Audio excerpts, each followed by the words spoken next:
گوجری زبان میں اپڈیٹ سنیے۔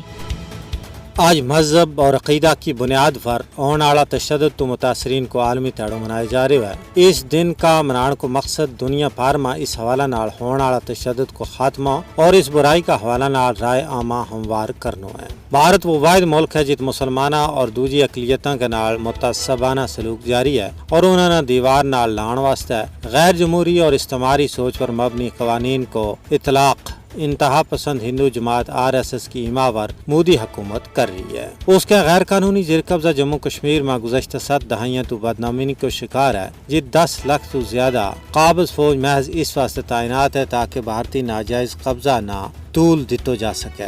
مقبوضہ ریاست جموں کشمیر میں جیت کشمیری نوجوانوں نہ ماورائے عدالت قتل کیے جا رہے ہیں، اس کشمیری قوم کی تذلیل و تحقیر، مذہبی مقامات کی بے حرمتی اور خواتین کی آبروریزی نہ بھارتی حکومت نے ایک مستقل پالیسی کے طور پر اپنایا ہوا ہے۔ ان مذموم اقدامات نے ہندو فاشزم نہ مسلط کرن کا RSS اور BJP کا خفیہ ایجنڈا نہ بے نقاب کر چھڑے ہوئے ہے۔ بھارت میں اقلیتیں خاص طور پر مسلمان ہندو انتہا پسندہ کا شکار ہیں۔ مختلف ہیلا بہانا نہ انہوں نے تشدد کو نشانوں بنانا اور ان المناک واقعات کی ویڈیو بنا کے سوشل میڈیا پر وائرل کرنا انتہا پسند ہندوؤں کا ذہنی دیوالیہ پن نہ ظاہر کرے۔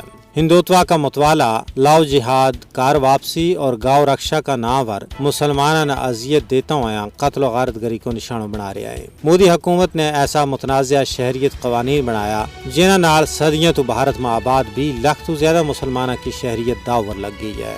حقیقت یہ ہے کہ بھارت میں اقلیت انتہائی خوف و ہراس میں زندگی گزارنے پر مجبور ہیں اور انہوں کو کوئی پرسان حال نہیں ہے۔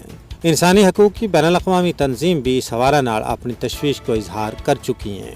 ہندوستان میں مسلمانہ، عیسائیاں، سکھاں اور دوسری اقلیتوں کا مذہبی مقامات کی مسماری اور انہوں کی مقدس ہستیاں کی توہین ایک معمول بن گیا ہوا ہے۔ مذہبی اقلیتوں نہ دوجا درجہ کو شہری تصور کیے جا رہے ہوا ہے۔ ضرورت اس گل کی ہے کہ انصاف پسند دنیا ہندوستان میں مذہبی اقلیتوں کا حقوق کا تحفظ واسطے عملی اقدامات کرے۔